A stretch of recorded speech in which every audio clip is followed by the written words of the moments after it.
Buenas noches, bienvenidas y bienvenidos. Este programa lo vamos a dedicar nuevamente a revisar lo que ocurrió viernes, sábado y domingo de este fin de semana, en donde se reunieron los presidentes de la quinta Cumbre de las Américas. Y bueno, pues lo queremos volver a rescatar en términos de lo ocurrido por las muchas valoraciones que se tienen que hacer sobre esto que de alguna manera parecería ser una nueva circunstancia en la relación Estados Unidos-América Latina, América Latina entre sí, en fin, todo lo derivado de un encuentro de esta naturaleza, con el arribo por primera vez a un encuentro de la OEA por parte de Barack Obama y todo lo ocurrido en este lugar de Trinidad y Tobago en estos días. Hemos invitado en esta ocasión, para seguir sumando reflexiones y puntos de vista y análisis del momento que se vive en esta materia, a Heinz Dieterich, que es profesor investigador de la Universidad Autónoma Metropolitana en México, en su unidad Xochimilco. Gracias, Heinz, por estar aquí. Bienvenido. Gracias, Carmen. Gracias por estar aquí. Estar aquí contigo. Muchas gracias. Y hemos invitado también, en este caso vía telefónica, él se encuentra en Madrid, en España, a Carlos Alberto Montaner, escritor y periodista, y agradezco mucho a Carlos Alberto su presencia esta noche. Gracias y bienvenido. Gracias, Carmen, por invitarme. Al contrario, gracias a los dos. Sé que ambos tienen posturas muy diferentes. De hecho, la invitación está claramente pensada en un contraste de posturas, de opiniones, de reflexiones a lo largo de la trayectoria de cada uno de ustedes. ¿Cómo ven las cosas? Pues miradas tan distintas como las que puede tener Heinz o Carlos Alberto son importantes poner a la mesa, me parece, y les agradezco a los dos que lo permitan para este programa. En una primera mirada, Heinz, de lo que pasó, ¿qué dices sobre los ingredientes que quedaron ahí a la vista de todos con esta cumbre? En primer lugar, Carmen, me parece que se ha revelado que Obama es un hombre auténtico, porque está haciendo lo que ha prometido en la campaña electoral y en la Cumbre de las Américas mantuvo esa postura. Segundo, es un hombre inteligente y cauteloso, porque no prometió cosas como la cancelación del embargo, que sabe que a corto plazo no lo puede hacer. Pero quizás igual de importancia tiene el hecho de que Estados Unidos llegó en una situación de descenso de poder.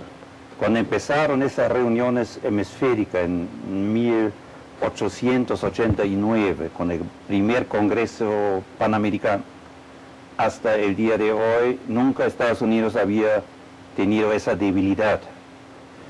Y por lo tanto, resaltaba el poder de los gobiernos latinoamericanos, que además aparecieron ya en forma cada vez más integradora.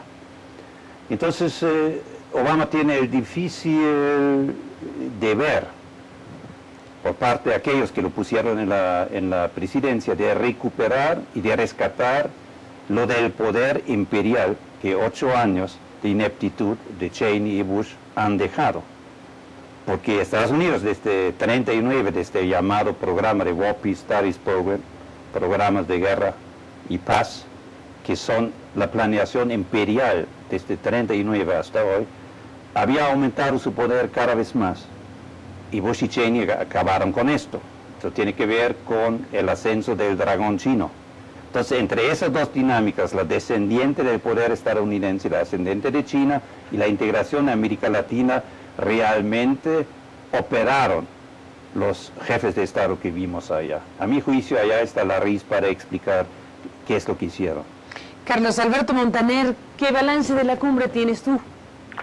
Pues yo creo que en el tema cubano fue muy interesante que Obama efectivamente cumpliera con su promesa de eliminar esas restricciones que no conducían a ninguna parte y que realmente lo que hacían era irritar a los cubanos más que otra cosa. Fueron unas restricciones impuestas en el 2004, hay que recordar por qué fueron impuestas, como consecuencia de que en el 2003 el gobierno cubano apresó a 75 personas disidentes, demócratas de la oposición, por prestar libros, por escribir libros que estaban prohibidos, por escribir crónicas en el exterior y por solicitar las tres actividades que se castigaron, y por solicitar un referéndum.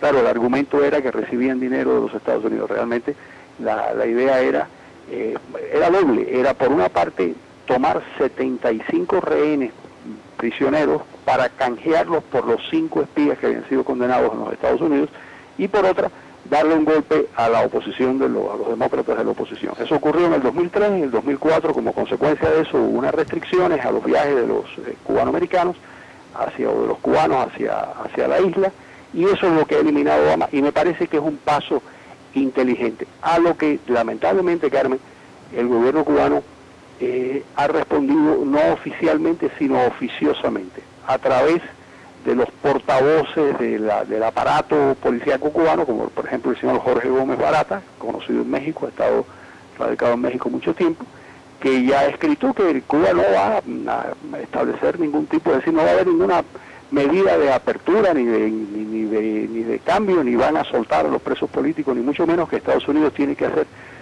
todas sus concesiones de manera unilateral, porque no debe esperar ningún gesto de reciprocidad por parte del gobierno cubano. Eso, que es lo que ha dicho Gómez Barata, lo han dicho otras personas que sostienen y mantienen la línea del gobierno cubano. Pero de todas maneras yo creo que ha sido muy bueno que Estados Unidos hiciera ese gesto, y ahora lo que sería importante es que los países latinoamericanos hicieran lo que no hicieron en la cumbre de Trinidad, que fue, no se preocuparon por los demócratas de la oposición, no se preocuparon por las víctimas y se preocuparon más bien por beneficiar a la dictadura. ¿Qué piensas, Jaime, sobre lo planteado, bueno, por Carlos en ese momento, pero que alude al tema del embargo que atrapó la cumbre? O sea, el tema dominante, por supuesto, fue Cuba. Inicialmente todo el viernes se habló de ello. Una vez que Obama levanta estas restricciones sobre viajes y dinero, da por entendido el propio Obama en la cumbre que el siguiente gesto es de los cubanos. ¿Qué puede venir para efectos prácticos a raíz de lo que decide Obama, a raíz de lo que dijo Raúl Castro en Venezuela, diciendo estar dispuesto a cualquier tema, hablar de cualquier tema? ¿Qué podemos esperar que venga? Yo pienso que el presidente Lula da Silva de Brasil tenía razón cuando dijo que Washington no puede solicitar gestos de Cuba, porque en primer lugar el embargo de Washington es ilegal, es una violación del derecho internacional. Ya sería extraño pedirle al violador del derecho internacional que la víctima empiece a resarcir el daño. Y si Obama ahora tiene una posición de apertura y de negociación que, repito, personalmente es valiente porque se expone a riesgos considerables del exilio terrorista cubano, de sectores de la CIA, etcétera, que probablemente mataron a Kennedy por un acercamiento con Cuba, entre otras cosas. Si él ahora ofrece negociar es porque él se está quedando solo en el mundo. Por 18 años, ahora la Asamblea General de Naciones Unidas ha condenado año por año, con abrumadora mayoría, el embargo contra Cuba. Y últimamente, salvo Estados Unidos, Israel, alguna isla del Pacífico como Micronesia, todos los demás estaban en contra del embargo. 12 militares estadounidenses de alto rango dijeron Cuba ya no es ninguna amenaza militar. El eje sino-soviético comunista ya no existe. ¿Cuál sería el motivo de mantener el embargo? No, en primer lugar, es violatorio del derecho internacional. En segundo lugar, no tiene ningún sentido. Y como están metidos cada vez más en Pakistán y en Afganistán y los problemas de Corea, Irán, van a necesitar los recursos que ahora gastan en su agresión a Cuba, en esos teatros de operaciones que son los que realmente decidan. Toda América Latina y Cuba más que nunca es un asunto secundario, es un frente secundario. Entonces, es un reacomodo de fuerzas del imperio conforme a los cambiantes intereses que se han cristalizado ahora. Déjenme, Carlos Jaime, hacer una pausa y regresamos en esta conversación. Le adelanto a Carlos, bueno, su punto de vista le pediremos precisamente sobre qué ves, Carlos, que puede venir a raíz de esta decisión de Obama de levantar restricciones, del discurso de Castro en Venezuela y de lo que dijeron los demás presidentes sobre específicamente el tema del embargo durante la cumbre. Después de la pausa conocemos tu punto de vista.